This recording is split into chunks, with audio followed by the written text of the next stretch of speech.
Hello à tous, c'est Arthur Bacouche et aujourd'hui on se retrouve pour une nouvelle vidéo où je vais t'expliquer qu'est-ce qu'un hashtag sur Instagram et comment est-ce que tu peux l'utiliser. Alors tout d'abord, qu'est-ce qu'un hashtag? Un hashtag, c'est un mot-clé qui est précédé du symbole dièse que les utilisateurs utilisent sur Instagram dans la description de leur publication. Un hashtag sur Instagram, ça permet de proposer ton contenu aux utilisateurs qui ne sont pas tes followers. Tu peux imaginer le hashtag comme un sac de photos ayant une thématique. En utilisant un hashtag dans la description de ta publication Instagram, tu ajoutes ta publication dans ce sac de photos. Chaque utilisateur Instagram qui est intéressé par la thématique de ce sac aura la possibilité d'accéder à ta photo. Alors pourquoi il est nécessaire d'utiliser un hashtag? Lorsque tu utilises un hashtag dans la description de ta publication, tu crées une porte d'entrée vers ton contenu. Plus tu utilises de hashtags sur ta publication, plus tu crées des portes d'entrée vers ton contenu Instagram. Instagram t'autorise à utiliser 30 hashtags par publication, donc à créer 30 portes d'entrée vers ton compte Instagram. Lorsque tu utilises des hashtags, les utilisateurs qui ne sont pas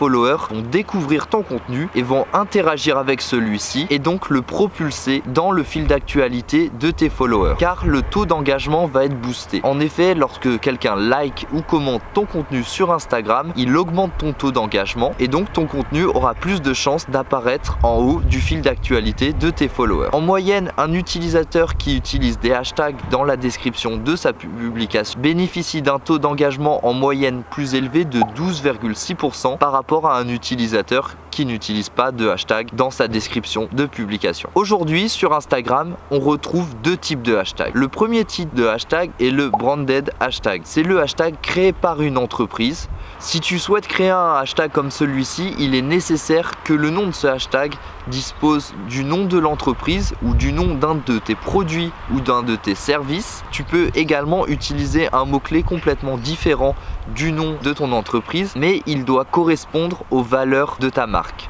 Cela va permettre plusieurs choses, de connecter l'audience avec la marque et également d'agréger le contenu qui est créé par les utilisateurs. Il y a également le community hashtag qui lui va permettre de réunir les utilisateurs intéressés par une thématique sur Instagram. Le community hashtag va permettre d'augmenter la taille de ta communauté Instagram et de booster ton taux d'engagement. Comment est-ce que tu dois choisir ton hashtag? Eh bien, la première chose à faire, c'est analyser les hashtags qu'utilisent tes concurrents et les leaders de ton marché. Pour trouver la liste des hashtags que tu dois utiliser sur tes publications, tu peux également te poser les questions suivantes. Quelle est la thématique de mon contenu? Mon contenu est-il adressé à ceux qui sont fans de fitness, ceux qui sont fans de nutrition, par exemple? Qui est susceptible d'apprécier ma publication? Est-ce les femmes entre 18 et 24 ans ou bien les hommes entre 40 et 45 ans? Tu dois savoir tout cela. Et pour finir, où est située géographiquement la personne susceptible d'apprécier mon contenu? Est-il localisé à Paris et plus précisément à Châtelet ou bien par exemple à Toulouse, à Jean Jaurès? Tu dois savoir où est située la personne susceptible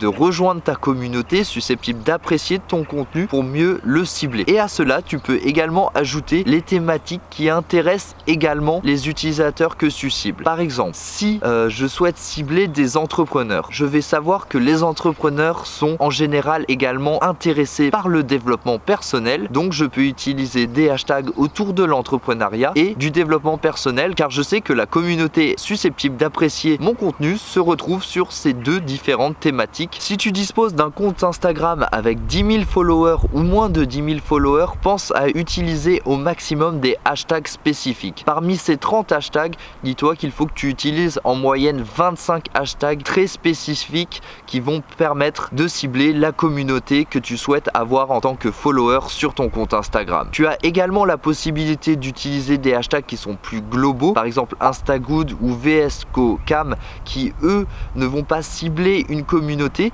mais qui vont permettre directement de booster ton taux d'engagement. Donc tu vas directement avoir plus de likes et plus de commentaires sur ta publication, ce qui va permettre d'augmenter son taux d'engagement et la faire monter dans le fil d'actualité de tes followers. Car en effet, lorsque tu publies un contenu, plus les utilisateurs commentent ou like ta publication rapidement, plus Instagram va la faire remonter dans le fil d'actualité de tes followers. Alors maintenant que tu as dressé cette liste de hashtags et que tu sais quelle communauté tu vas cibler à travers ces derniers, il est nécessaire que tu les utilises de la bonne façon. Pour cela, il y a 3 méthodes. La première méthode, c'est la plus basique, tu vas directement écrire quelques mots-clés dans ta description, mais là je te déconseille d'utiliser les 30 hashtags d'un coup car cela ne va pas être beau à l'œil et donc les utilisateurs vont être réticents à l'idée de commenter ton contenu. Ensuite, tu as la possibilité d'écrire ta description et d'ajouter 3 petits points et ensuite de marquer ta liste de hashtags, et grâce à cela, ça va permettre la liste de hashtags soit dissimulée et donc les utilisateurs vont pouvoir se concentrer sur la lecture de ta description et interagir avec le contenu que tu viens de publier. Et finalement, la méthode que je te propose, c'est d'écrire une bonne description qui finit par une question, par exemple, pour inciter les utilisateurs à interagir avec ton contenu Instagram, et directement dans le premier commentaire, tu vas ajouter cette liste de 30 hashtags. Cela marche aussi, ça va permettre de placer ta publication dans ces différents sacs à thématiques et ta publication sera disponible pour les utilisateurs Instagram qui ne te suivent pas maintenant. Alors voilà, j'espère que tu en sais désormais un peu plus sur l'utilité des hashtags et comment est-ce que tu peux les utiliser pour augmenter ta visibilité et ton influence sur Instagram. Je te dis à vendredi pour une nouvelle vidéo, c'était Arthur Bakouche.